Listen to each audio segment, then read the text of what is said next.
Hey there, Boots Owen here. I've come back from a drive warming the car up after doing all the other service items, but looking at doing the oil. So I've taken the filter out from down here, which is where you get to it, but I've noticed there's a little puddle of blue liquid, and it's not blue, it's just diesel, I'd say.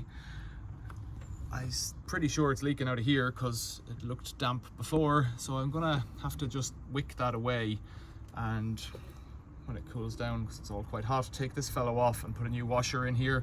I suspect that's what's wrong with it, but I don't know. It is what it is. Can't do much about it. Diesel injectors. This fellow took an awful strain, this injector, because it didn't want to come out, so it got rocked back and forth. And I suspect I put a new copper washer in, but it had an alley washer right in there, and I think it was thicker than what I put in, so I'll do that as well, but I'll change the oil first. This engine also suffered from an oil leak, which I haven't managed to find. If you look in there, hard to see. It was all down the cam belt. It is what it is. I'll put a bit of cloth in to wick that away, I think. There's not much you can do really, and it'll just wick it up. I could use a vacuum cleaner, but I don't want to. Am I down into it yet? I'll poke it in with a screwdriver, I suppose, and it'll just wick it up slowly. There's no rush. I'm not going anywhere. There's not much there, but that's from 4 or 5 miles of driving, which, you know, that would be all down the engine, and then you've got a risk of other things happening. Let's not talk about them. So let's put it back together. I don't think it's a return fault, because the return clip is okay. I'm pretty sure, like, I noticed that after running it for a couple of minutes, whenever I put the things back together, I noticed that there was a weep around there, but that's gone from being a weep to being a high pressure leak when the engine's running. So meanwhile, I'll put the filter back in and do that, and then I'll come back to this later. So I've done the oil and put the new oil in, and that's all done. And I've wicked away, well, there's still a bit there actually.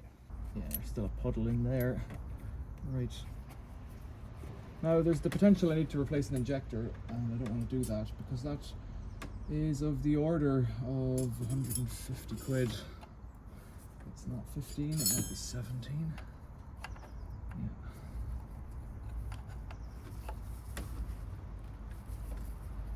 So these ones are a cone fitting.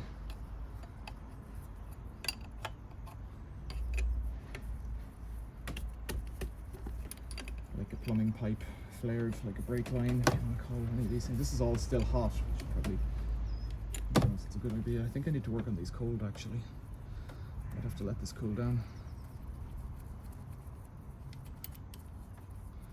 You can see diesel will come out here now, so let's put this oily rag under it just to catch any more.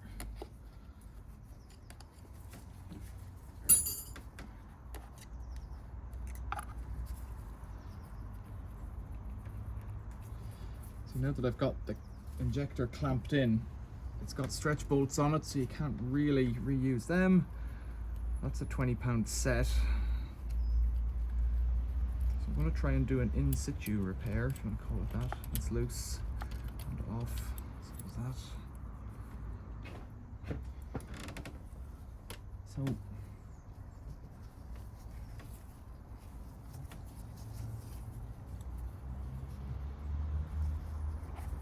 push that in like that. There we go. Right in there. This one I think is a 13. I think a socket would be wise. I think it's 13. No, it might be 15. That's 14. Yeah, a socket might be wise.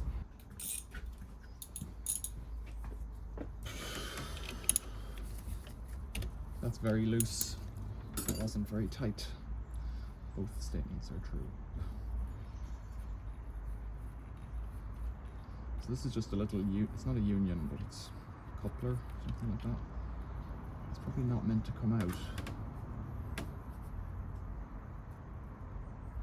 Did I even put a washer in it? It's a bit weird going on here.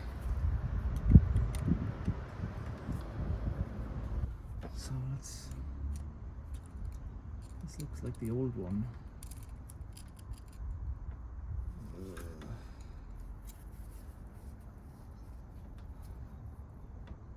It's well deformed and not sitting in right. Okay, try and get another washer. So it wasn't copper after all, it was steel. Now that's a steel washer with a galvanized finish, or sheridized, or whatever it is, zinc finish. Maybe it's zinc. I don't know if I like that, but what I'm gonna do is, I've got thinner ones and I've got thicker ones, but I've nothing at exactly 1 mil, which is what it's at. I think I've got all of the juice out of there now.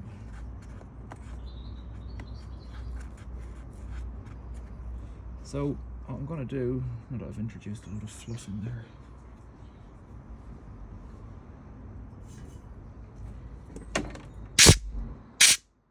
I'm just gonna have to go for it.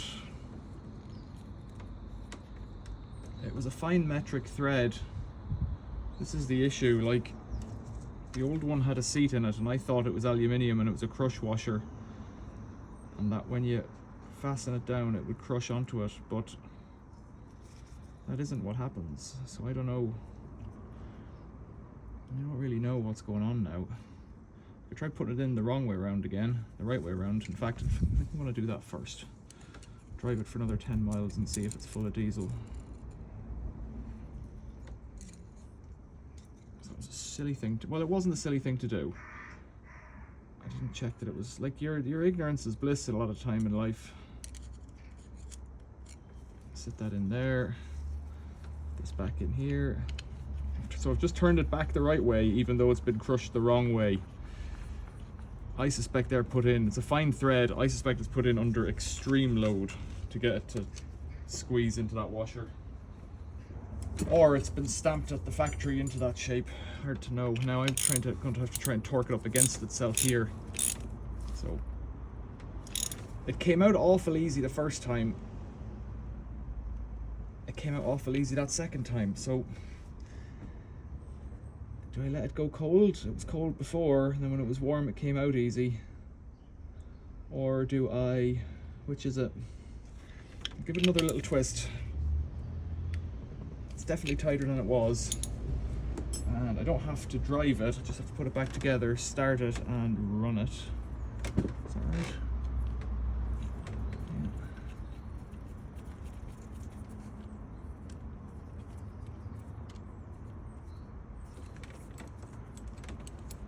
Every generation says, oh, these modern cars, etc., etc. And we learn how to keep them going, even though they cost us just under £2,000, which in today's money is a cheap car. And then we figure out that we need a different car, so we have to move on. We have to learn how to deal with, I don't know, electric cars or something. I hear about these new hybrids that are meant to be difficult to deal with because the whole engine is a sealed unit. Now, there's a thing about priming these. You're meant to get VAG software out to prime them, but I think that only primes it up as far as the high pressure pump back there. I don't think it primes any further. Get rid of that. Do this 1/6 of a turn at a time. There we go. Now you could torque these, of course.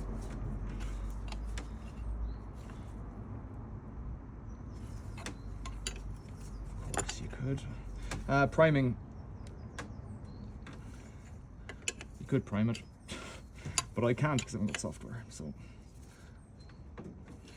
you be your own adventure.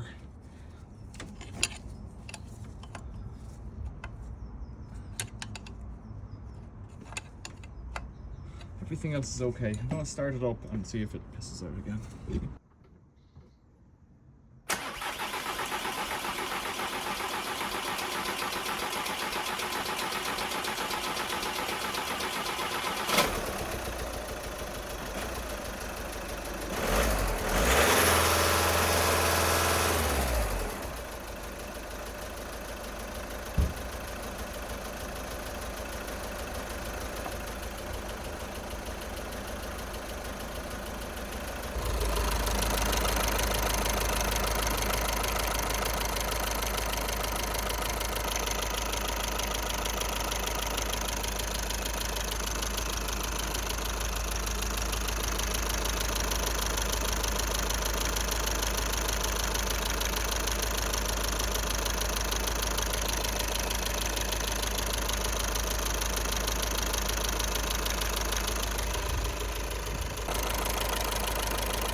So it looks good and dry. I've done about 5 or 10 miles in it.